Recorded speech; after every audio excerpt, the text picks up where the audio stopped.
السلام علیکم ورحمۃ اللہ وبرکاتہ۔ وعلیکم السلام ورحمۃ اللہ داخل بھائی کیسے ہیں آپ؟ میں ٹھیک ہے؟ ٹھیک ہوں الحمدللہ۔ محمد داخل بھائی میرا سوال ہے کوئی تجارت کے حوالے سے، یہاں پہ جو اقساط پہ قسط کا کام ہوتا ہے نا، قسطوں کا یہاں پاکستان میں قسط بھی لوگ بولتے ہیں اور اقساط بھی اردو کا لفظ ہے صحیح۔ تو یہاں پہ اس پہ کاروبار ہوتے ہیں، اور یہ جو مطلب ایک چیز 50,000 روپے کی اس کی کیش پر اس کی مالیت ہو 50,000، تو 2-3 مہینے کے ٹائم پر اس کو 60 یا 65,000 میں بیچنا، یہ کیسا، یہ جائز ہے کہ نہیں، یہ ناجائز ہے، یہ سود میں آتے کہ نہیں آتے؟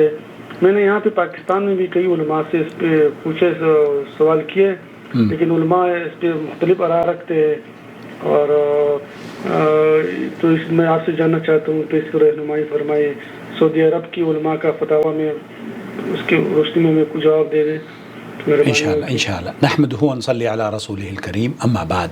بہت شکریہ۔ سعودی عرب کے فتاویٰ اردو زبان میں حاصل کرنے کے لیے آسان زبان میں آپ وائس میسیج ہمیں کر دیجئے، شارٹ وائس میسیج میرے نمبر پر 0096650468631 ہم یوٹیوب اور فیس بک پر آپ کے سوال کا جواب لے کر حاضر ہو جائیں گے۔ بھائی یہ جاننا چاہ رہے ہیں کہ سعودی عرب کے علماء کا موقف تقسیط کے بارے میں، البیع بالتقسیط کہا جاتا ہے، جس کا معنی یہ ہوتا ہے کہ قسطوں میں خرید و فروخت کی جاتی ہے۔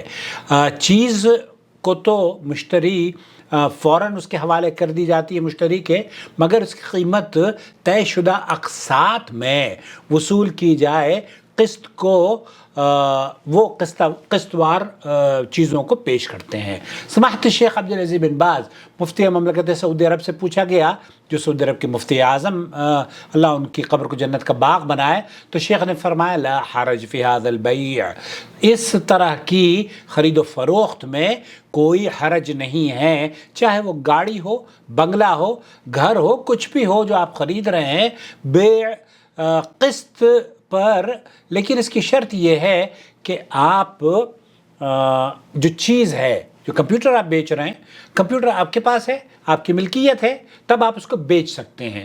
بہت سی جو خرابیاں پیدا ہوتی ہیں وہ یہ کہ کمپیوٹر ہمارے پاس نہیں ہے، گاڑی ہمارے پاس نہیں ہے، ہم چیز کے مالک نہیں ہیں اور اس کے باوجود ہم اسے بیچ رہے ہوتے ہیں، تو یہ جائز نہیں ہے۔ شیخ عبدالعزیز بن باز نے فرمایا کہ جس طریقے سے یہ اللہ رب العالمین نے قرآن کریم میں فرمایا نا، یا ایھا الذین آمنوا اذا تداینتم بدین الی اجل مسمی فاکتبوہ، اور اللہ کے رسول صلی اللہ علیہ وسلم نے سورہ بقرہ کی آیت نمبر بھی اللہ تعالیٰ نے یہ فرمایا وَحَلَّ اللَّهُ الْبَيْعَ وَحَرَّمَ الرِّبَا، اور صحیحین کی حدیث، صحیح بخاری اور مسلم کی حدیث بھی پیش کری ہے۔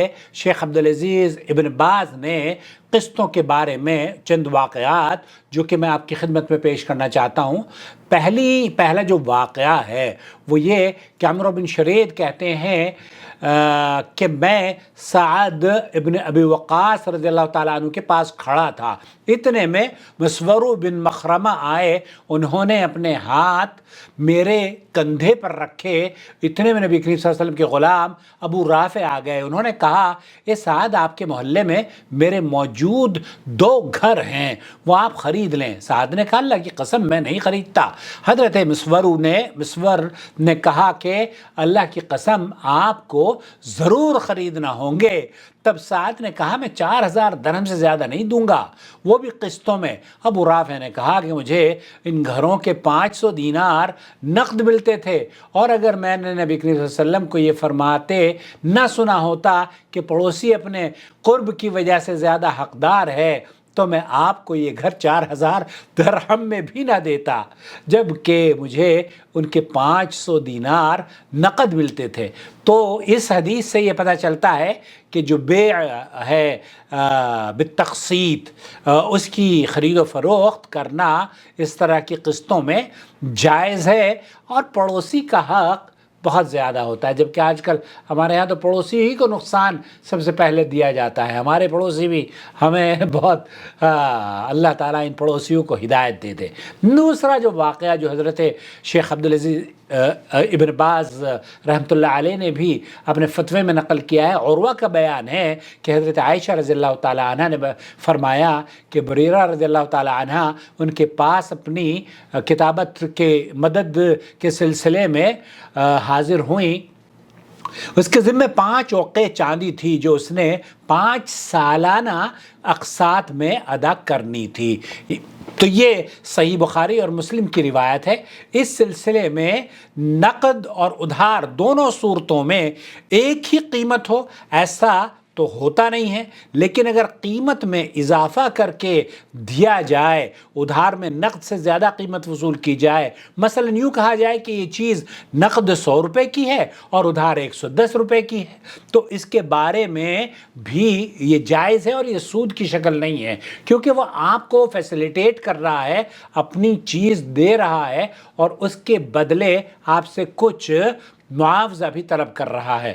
تو شیخ عبدالعزیز بن باز نے فرمایا کہ اگر چیز آپ کی ہے، ملکیت آپ کی ہے، گاڑی آپ کی ہے، گھر آپ کا ہے، گھوڑا آپ کا ہے، جو بھی گاڑیاں ہیں وہ فرنیچر آپ کا ہے، کمپیوٹر آپ کا ہے، تو آپ بیچ سکتے ہیں. لیکن اگر چیز آپ کی نہیں ہے تو پھر آپ نہیں بیچ سکتے. یہاں جو خرید و فروخت ہوتی ہے نا، بعض لوگ خریدنے سے پہلے یہ شرط رکھتے ہیں. میرا ایک دوست ہے سعودی، اس نے یہ شرط رکھی، وہ گیا انسٹالمنٹ کمپنی کے پاس، انہوں نے کہا کہ آپ کی چیز آپ سے میں تب لوں گا جب وہ آپ کی اپنی ہوگی، آپ خرید لیں گے. تو اس نے پہلے خریدوائی اور پھر ان سے وہ چیز خریدی گئی. مجھے امید ہے وضاحت ہو گئی. جائز ہے قسطوں پر اشیاء کی خرید و فروخت، جائز ہے. اللہ تعالیٰ یہ سہولت ہے اور سہولت دینی چاہیے. اور گھروں کی میں سمجھتا ہوں کہ اگر گھروں کی خرید و فروخت کی جائے تو بہت اچھی بات ہے. بے گھروں کو گھر مل جائیں گے. اللہ ولی الذین آمنوا یخرجهم من الظلمات إلى النور والذین كفروا أولیاؤهم الطاغوت یخرجونهم من النور إلى الظلمات أولئك أصحاب النار هم فيها خالدون.